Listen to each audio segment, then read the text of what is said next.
Hello, good day! Ito nga pala ang inyong Sir Jello at mayroon ako ulit ituturo sa inyo na math video topics.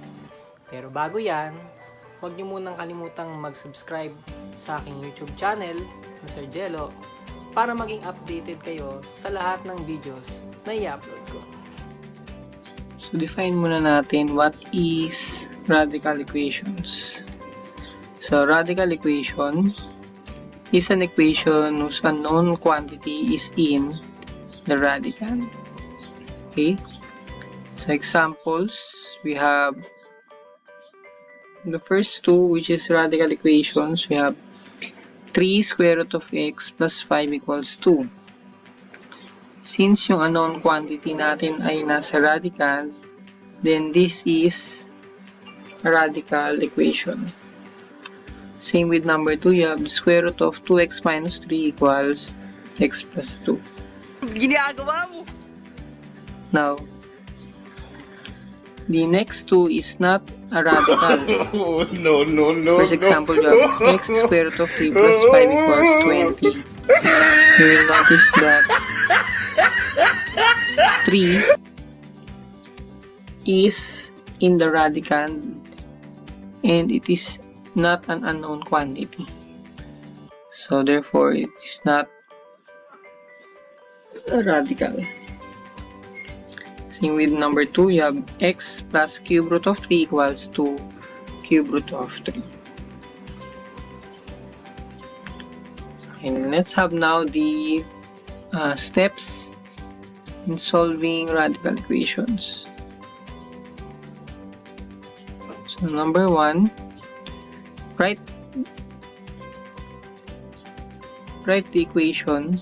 Should be the equation. Write the equation such that the radical containing the unknown is on one side of the equation. Okay? And number 2, you have to combine similar terms. Number 3, raise both sides of the equation to a power same as the index of the radical.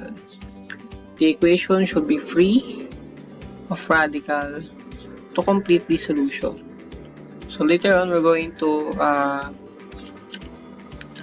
see what does step 3 is all about.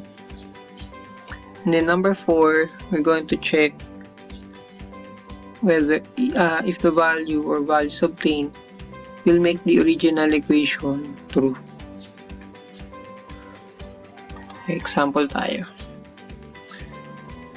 So first example, we have the square root of x equals 7. So let us first identify the index here, which is 2.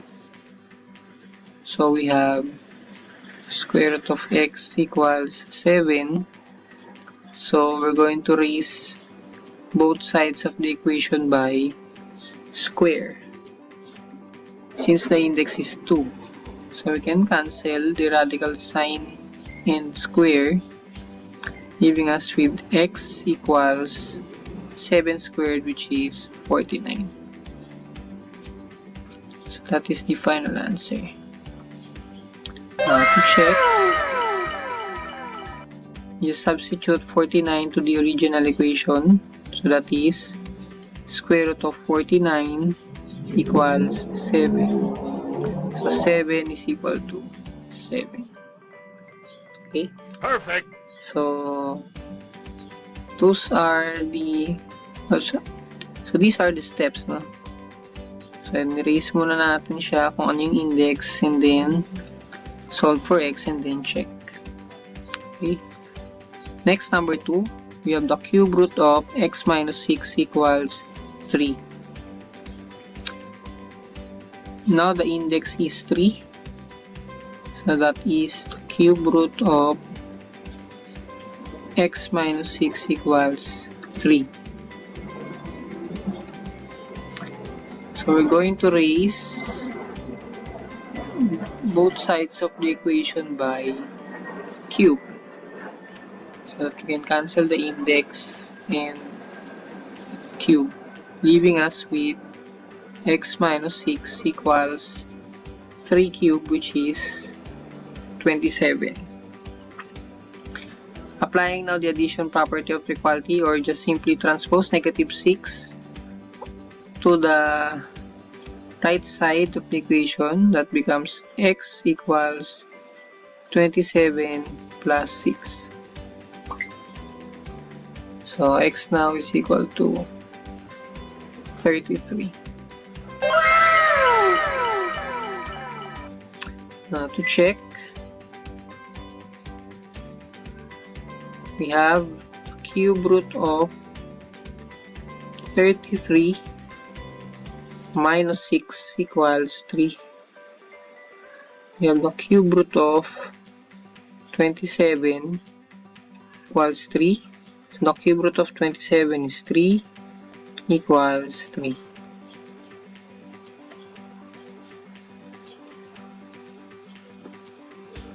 Okay, next we have 4 plus the square root of x minus 2 equals x. So the first step here, since we still have a constant here, we're going to transpose 4 to the right side.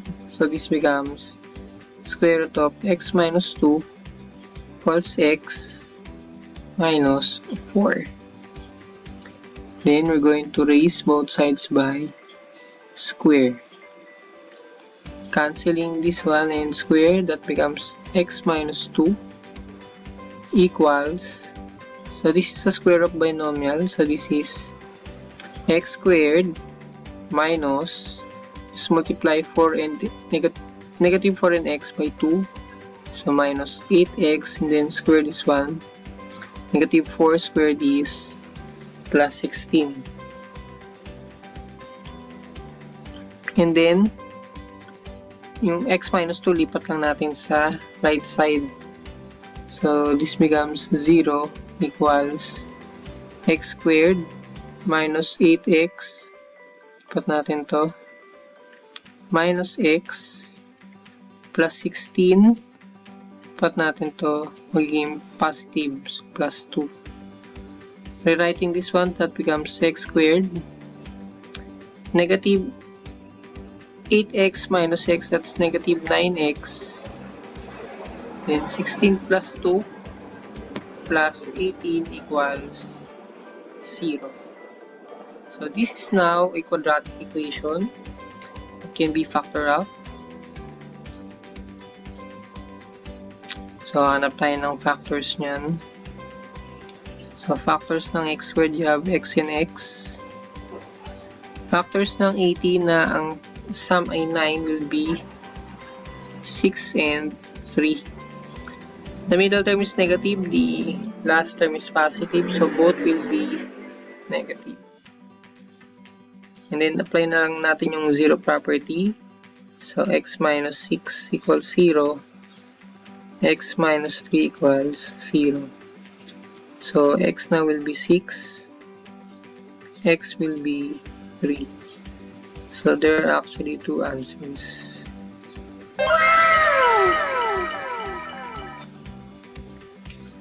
And then, to check,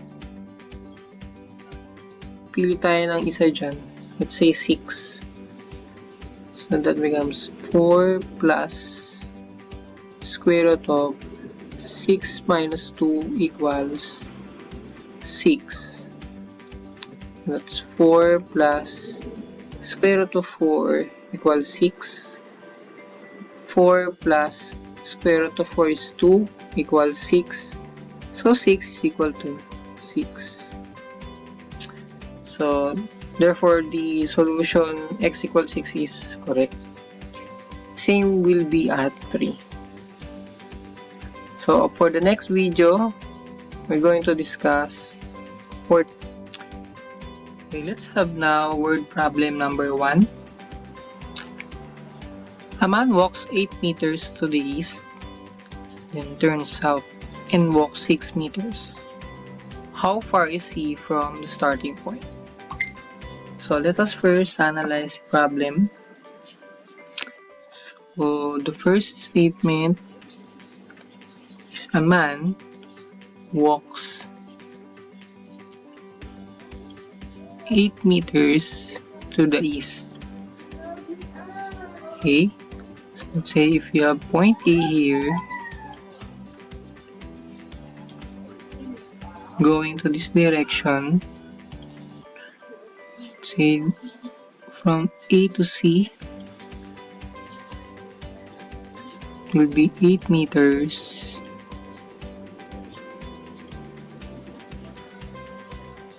east. Then turn south and walk 6 meters.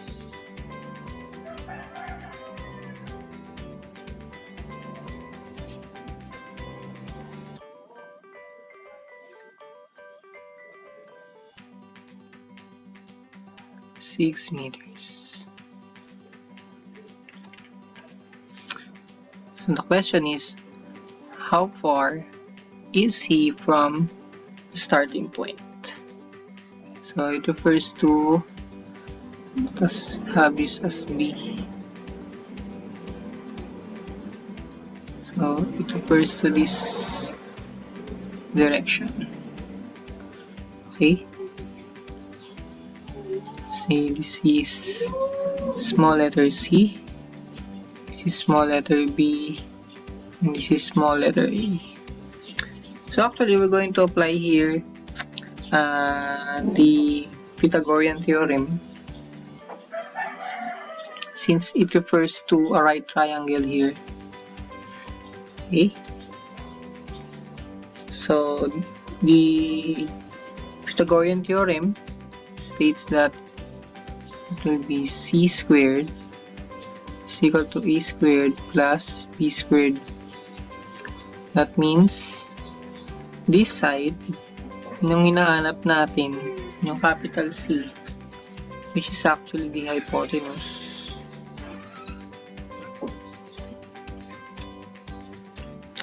And then small letters A and B are the sides of the right triangle, or referred to as the legs. So you see, usually that is the hypotenuse, or that is always the hypotenuse. Then A and B, tawag sa kanya is yung legs. So this formula is the Pythagorean theorem.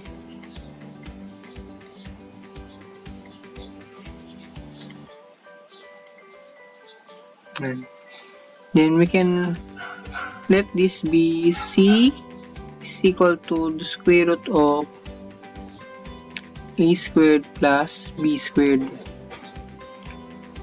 Since we are referring to radical equations, so we're going to square, you take the square root of both sides of C squared and A squared plus B squared. Okay, so we're going to let A be equal to 6 and B will be 8. So this becomes C is equal to the square root of yung A natin, which is 6. 6 squared plus yung B natin is 8 squared. So C is equal to 6 squared is 36 plus 8 squared 64. C is equal to the square root of 10 or square root of 100. So C is equal to 10. Okay, so that is 10 meters.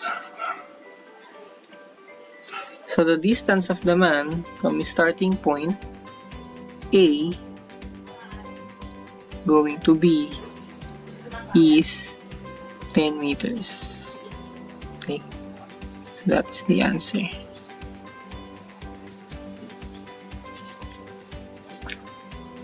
And let's proceed now with word problem number 2.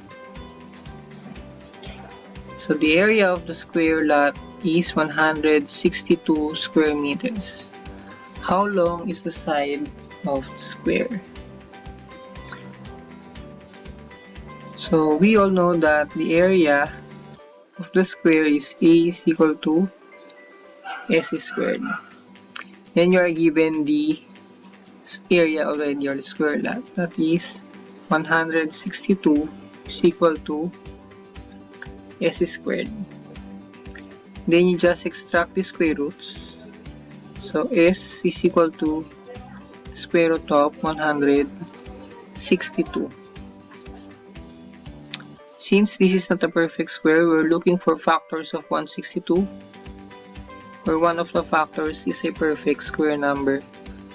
It is 81 times 2. So s now is equal to square root of 81, which is 9, square root of 2 meters. So this is the final answer. That is the side of a square. If we're going to analyze, if you have a square, this is the area whose side is 9 square root of 2. So all sides are 9 square root of 2. Okay.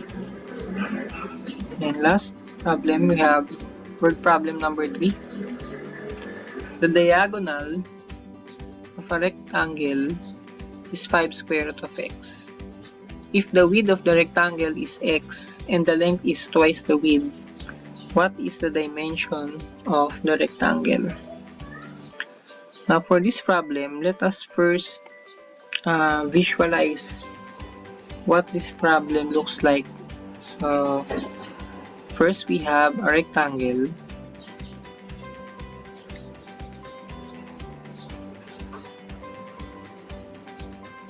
with diagonal 5 square root of x. So from here, from this side,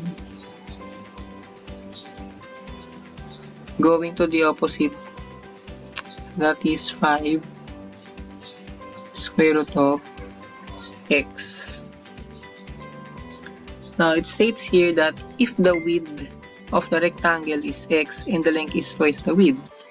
So let us identify first where is the width, where is the length.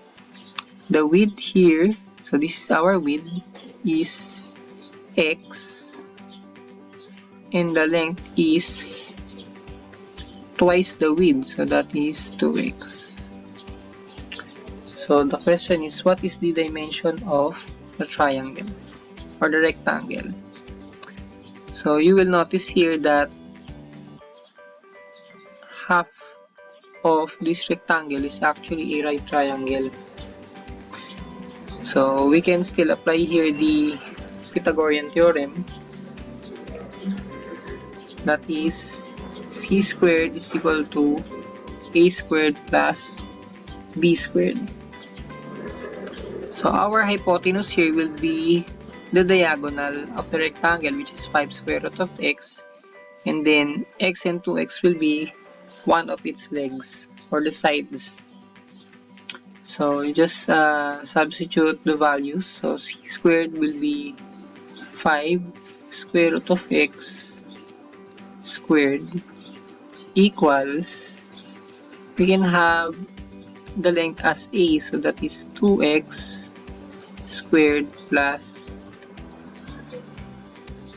x squared. So here we're going to apply the laws of radicals. So we have 5 squared, lagay muna natin, times, just cancel this, that is x, equals 2x quantity squared is 4x squared plus x squared. So 5 squared is 25 times x, that is 25x equals 4x squared plus x squared. So this becomes 5x squared. Then we're going to divide both sides by 5x. Cancel. This becomes 5 is equal to 5x squared divided by 5x, x na lang. So 5 is equal to x. So with that, we're going to go back to our rectangle. Yung Ginagawa x na tinutukoy dyan actually is the width. So this is 5. Yung length natin is 2 times 5. So this becomes 10. And then ang ating diagonal will be 5 square root of 5. 5 square root of 5. So these are the dimensions of the rectangle. So there are many other applications of radical equations aside from the Pythagorean theorem. Can be the area of a certain figure such as square, rectangle. So that is how we solve word problems involving radical equations. So thank you and have a good day.